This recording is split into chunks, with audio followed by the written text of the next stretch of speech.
राजस्थान में मौसम ने करवट ली है।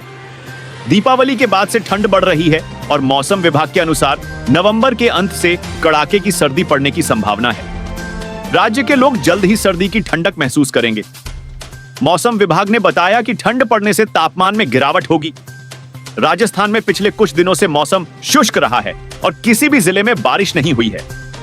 हालांकि दीपावली के बाद से राज्य में हवाओं में नमी बढ़ने से सर्दी का एहसास होने लगा है। दिन में धूप खिलती है लेकिन शाम होते ही ठंड बढ़ जाती है। इस बदलाव के साथ राजस्थान में सर्दी के आगमन के संकेत मिल रहे हैं। नो जो राजस्थान में भ्रष्टाचार निरोधक ब्यूरो एसीबी की टीम ने सोमवार को बूंदी में state bank of India SBI के एक फील्ड ऑफिसर को 20,000 रुपए की कथित तौर पर रिश्वत लेते हुए रंगे हाथ गिरफ्तार किया। एक अधिकारी ने यह जानकारी दी। ब्यूरो के महानिदेशक रवि प्रकाश मेहरदा ने बताया, टीम ने आरोपी ललित कुमार पाराशर को गिरफ्तार किया। उन्होंने बताया कि शिकायतकर्ता द्वारा दर्ज कराई गई शिकायत में आरोप लगाया कि उसके पिता के नाम कृषि भूमि पर किसान समृद्धि आर्ण स्वीकृत करने की एवज में आरोपी फील्ड ऑफिसर ललित कुमार 20,000 रुपये रिश्वत मांगकर उन्हें परेशान कर रहा था। जिले के मंडावरी थाना क्षेत्र में शुक्रवार को खेत में बने एक बोरवेल में फंसी मोटर को निकालने के दौरान मिट्टी ढह जाने से बोरवेल में 15 फुट गहराई में गिरे एक युवक की मौत हो गई। पुलिस ने यह जानकारी दी। पुलिस उपाधीक्षक दिलीप मीणा ने बताया कि हेमराज गुर्जर 44 अपने घर से 400 मीटर दूर खेत पर बोरवेल में फंसी मोटर को निकाल रहा था। इस दौरान अचानक मिट्टी ढहने से हेमराज बोरवेल में गिर गया। उन्होंने बताया कि स्थानीय ग्रामीण और पुलिस ने जेसीबी मशीन की मदद से बोरवेल की 15 फुट गहराई में गिरे हेमराज को बेहोशी की हालत में बाहर निकालकर जिला अस्पताल पहुंचाया। अस्पताल में चिकित्सकों ने उसे मृत घोषित कर दिया। पुलिस अधिकारी ने बताया कि शव को पोस्टमार्टम के लिए अस्पताल में रखवाया गया है। शनिवार सुबह पोस्टमार्टम किया जाएगा। नो 4 राजस्थान के अनूपगढ़ कस्बे के पास शनिवार सुबह एक सड़क हादसा हो गया है। इस हादसे में पिता पुत्र सहित 3 लोगों की मौत हो गई और 2 अन्य लोग घायल बताए जा रहे हैं। हादसे की सूचना मिलते ही पुलिस की एक टीम मौके पर पहुंची। पुलिस ने मृतकों के शव को पोस्टमार्टम के लिए भेजा व घायलों को अस्पताल में इलाज के लिए भर्ती कराया। पुलिस अधिकारी ने बताया कि सड़क दुर्घटना राष्ट्रीय राजमार्ग 911 पर 15 एक गांव के बस अड्डे के पास हुई है। यहां एक कार व पिकअप वाहन की आमने सामने की टक्कर हुई जिसमें 3 लोगों की मौत हो गई। घटनास्थल पर मौजूद सहायक उप निरीक्षक ग्यारसी लाल ने बताया कि कार में सवार चालक प्रभु, उसके पिता ओम प्रकाश व एक अन्य रिश्तेदार बलबीर की मौके पर ही मौत हो गई। साथ सफर कर रहे किशोर प्रशांत घायल हो गए हैं। वहीं पिकअप चालक करणी सिंह 32 भी घायल हो गया है। पुलिस मामले की जांच कर रही है और शवों को पोस्टमार्टम के लिए भेज दिया गया है। अनीता चौधरी हत्याकांड में नया मोड़। आरोपी आबिदा ने पति पर लगाया आरोप। उसको पता है हत्या कैसे हुई। जोधपुर के अनीता चौधरी हत्याकांड में एक नया मोड़ आ गया है।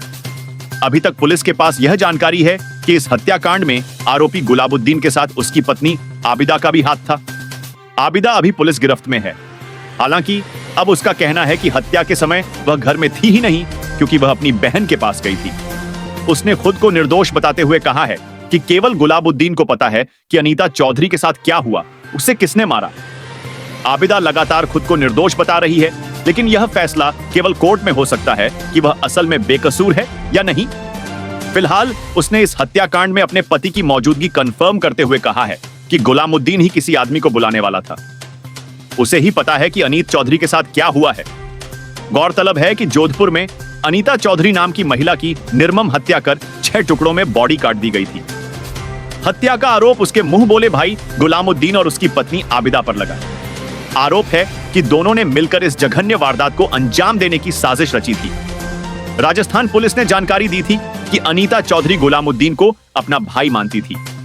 उसी भाई ने अपनी बहन के 6 टुकड़े कर उसे 10 फीट नीचे गाड़ दिया। पुलिस को जांच में पता चला कि आरोपी गुलामुद्दीन ने अनीता को अपने घर बुलाया और उसे शरबत पिलाया। उस शरबत में कुछ नशीला पदार्थ मिला हुआ था, जिसे पीकर अनीता बेहोश हो गई। इसके बाद गुलामुद्दीन ने उसकी हत्या कर दी और शव के टुकड़े टुकड़े कर उसे जमीन में गाड़ दिया।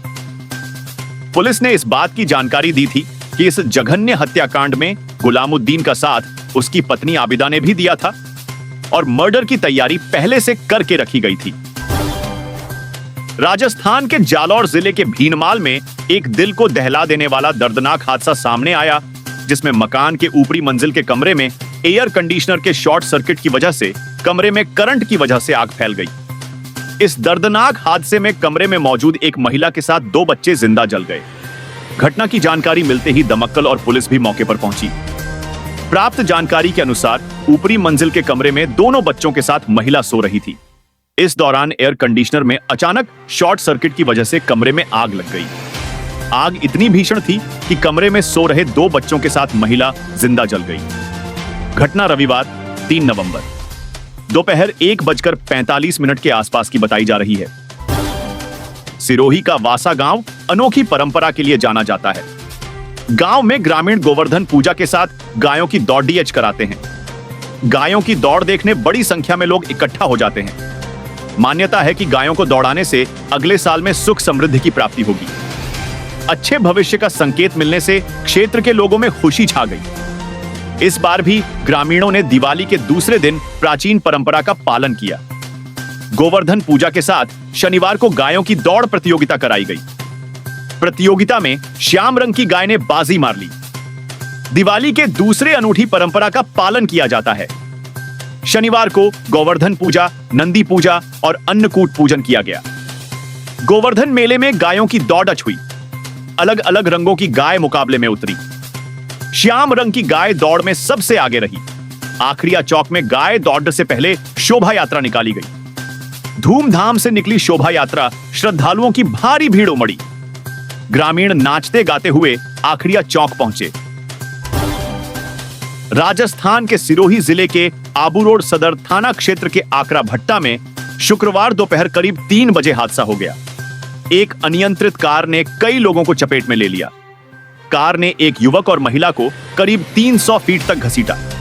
हादसे के बाद हड्डकंप मच गया और आसपास के लोग मौके पर पहुंचे और कार के नीचे फंसी महिला और युवक को बाहर निकाला। राजकीय अस्पताल भर्ती करवाया।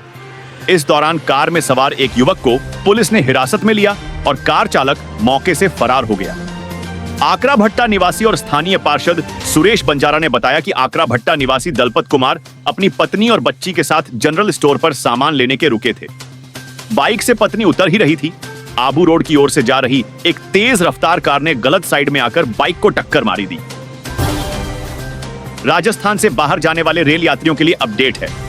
रेलवे ने 2 साप्ताहिक ट्रेनों के संचालन अवधि में विस्तार करने का फैसला लिया है। गाड़ी संख्या 0, 1409 और 0, 1410 पुणे भगत की कोठी पुणे साप्ताहिक स्पेशल रेल सेवा की संचालन अवधि में विस्तार किया गया है।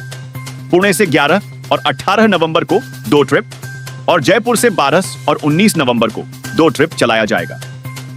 गाड़ी संख्या 04723/04724 हिसार पुणे हिसार।